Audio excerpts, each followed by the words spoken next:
Qu'est-ce que c'est être junior? Je sors d'une formation rapide et je suis considéré comme un développeur junior. Je me suis formé à la maison et je suis considéré comme développeur junior. Ou encore, j'ai fait quelques années d'études et en sortant, je suis considéré comme développeur junior. La réalité est tout autre. En se basant sur les offres d'emploi, sur le marché du travail, on va se rendre compte, beaucoup de développeurs et beaucoup d'apprentis vont s'en rendre compte, mais à leur dépens, que en fait ce terme junior ne va pas simplement englober une personne qui s'est formée sur quelque chose bien spécifiquement, mais qui a non seulement pris la connaissance du sujet, mais augmenter ses compétences à ce niveau-là et prouver qu'elle est capable de faire et de réaliser des choses. C'est sur ce terme-là que je m'appuie pour vous expliquer aujourd'hui qu'il y a un gap énorme entre l'aspect je sors de formation, j'ai appris quelque chose, et de l'autre côté, ce qui est attendu par les entreprises quand on entend développeur junior. Alors est-ce qu'il faudrait inventer un terme pour dire qu'on est novice? Je sais pas vraiment si ça aurait beaucoup d'utilité, mais en tout cas, beaucoup d'entreprises mettent le terme junior et recherchent des personnes qui ont déjà des compétences. Vous avez certainement dû le voir quand vous parcourez LinkedIn ou des plateformes de recherche d'emploi. Vous vous rendez compte quand même que derrière le terme junior, il y a bien plus que simplement avoir entrevu quelques notions. Ce que j'aimerais dire aux personnes qui se retrouvent dans ce cas-là, c'est qu'il va falloir augmenter votre niveau de compétence sur ce qui est demandé. Basez-vous sur les recherches d'emploi, ça je le dis souvent. Basez-vous sur ce qui est recherché sur le marché du travail et ne vous arrêtez pas simplement à j'ai fait un tuto et j'ai fait une installation. On a déjà dû vous le dire, c'est pas suffisant pour démontrer à quel point vous êtes capable de réaliser quelque chose dans cette technologie-là. Essayons de voir un petit peu pour le cas d'un développeur web ce qui est généralement attendu en entreprise. La première, ça va être de développer, de débugger. Donc la qualité de ce qu'on est capable de faire, de réaliser dans ces deux cas-là. De tester, les tests unitaires, les tests end-to-end, et j'en passe. Ensuite, il faudrait être capable de déployer, de développer des API ou d'utiliser des API externes. Et là, vous voyez tout de suite le problème. Il y a pas mal de sujets. Alors, tant mieux pour vous si vous connaissez la majorité de ces points-là et que vous êtes capable d'être autonome là-dessus, que vous avez démontré, et là je pense que tout le sujet de la vidéo il est là, c'est d'être capable de démontrer que vous savez faire dans ce sujet-là. Et ce qui est malheureusement pas suffisamment dit et pas suffisamment clair quand on recherche des offres, c'est qu'on se rend compte que le niveau attendu sur 4 ou 5 de ces points-là va être assez élevé par rapport à ce qu'on est capable de gérer quand on sort d'une documentation, quand on sort d'une petite formation, ou qu'on sort d'une formation qui a été longue, et là je prends le cas des formations de 5 ans, sur lesquelles on a vu beaucoup de choses.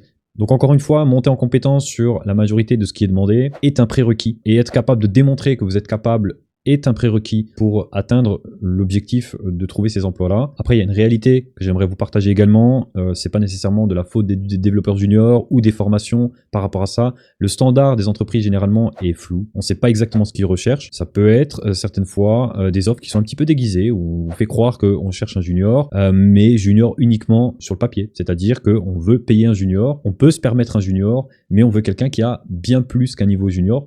Et ça, malheureusement, on n'a pas vraiment de métrique, on n'a pas de choses qui peuvent nous démontrer à quel point c'est le cas. Il faut simplement être attentif sur les offres d'emploi, sur ce qu'elles sont capables de relayer par rapport aux technologies, ce qui est attendu. Bien sûr, il y a de fortes chances que si vous regardez les offres d'emploi tous les jours, vous vous rendiez compte du gap qu'il y a à traverser. Je trouve ça un petit peu dommage parce que effectivement, quand on sort de formation, je considère qu'on est novice, qu'on n'est pas forcément encore junior, et que après cette formation, c'est la pratique qui va permettre de démontrer qu'on est junior. Donc ça, pour moi, c'est une grosse différence entre le fait que on sort de formation, on est novice, on pratique, on monte en compétences, on commence à devenir junior. Et là, à ce moment-là, ça commence à être intéressant. J'ai parfaitement conscience que ce statut et que cette période-là, elle est difficile pour beaucoup de monde, que c'est pas toujours évident et que même si on monte en compétences, que même si on est capable de prouver et de démontrer qu'on est capable de faire des choses, généralement, on va vous demander de l'expérience, mais ne vous formalisez pas, je vous l'ai déjà dit, beaucoup d'entreprises, et encore beaucoup trop aujourd'hui, profitent des offres d'emploi pour simplement récupérer des gens qui sont plus qu'intermédiaires, voire qui ont déjà beaucoup de recul et beaucoup d'expérience, à des tarifs qui sont vraiment très très bas. C'est la loi du marché, malheureusement c'est comme ça dans beaucoup de secteurs. Une chose est sûre, c'est qu'il va falloir monter en compétences, donc ce que je vous conseillerais là actuellement, ce serait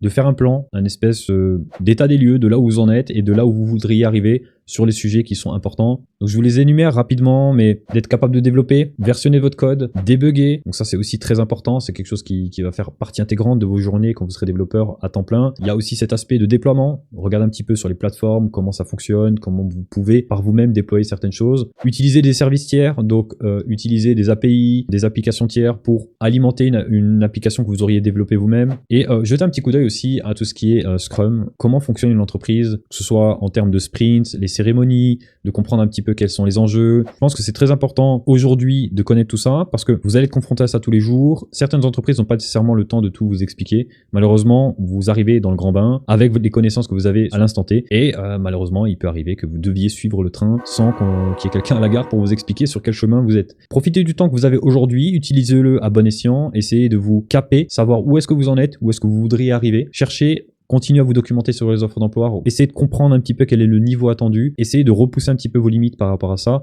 J'en ai conscience, ça peut être au début très déstabilisant de pas comprendre à quel niveau on est attendu. Il n'y a pas de vérité absolue par rapport à ça. Vous pourriez tomber sur une entreprise qui vous veut tel que vous êtes à l'instant T. Il y a des entreprises qui acceptent de vous former, il y a des entreprises où c'est pas le cas, où elles attendent vraiment quelqu'un qui a pas mal de recul, souvent sur le plan financier, et c'est ça qui les intéresse.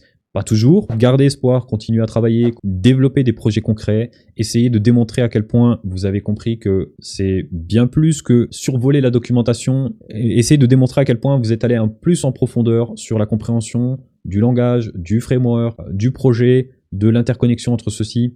C'est toujours très intéressant. Je vous l'ai dit, le panel du développement web, c'est quelque chose qui est vaste. C'est quelque chose qui regroupe énormément de choses et il va falloir que vous soyez à un minima technique sur pas mal de sujets. Et au plus de choses vous aurez expérimenté et monter en compétences, au plus vous serez prêt à démontrer le jour J que vous êtes la bonne personne pour cet emploi-là. Voilà, j'espère avoir été clair, c'est pas exhaustif. Encore une fois, c'est simplement une facecam dans laquelle j'essaie d'échanger et de vous partager mon humeur du jour. N'hésitez pas à laisser vos questions dans les commentaires. N'hésitez pas également à passer sur Twitch. Je suis en live tous les matins. Je réponds aux questions en direct, donc soyez pas timides. Venez partager un petit peu votre état d'esprit et les questions, peut-être, qui pourront aider d'autres personnes. N'oubliez pas de vous abonner. N'oubliez pas de partager cette vidéo. Je vous dis à bientôt.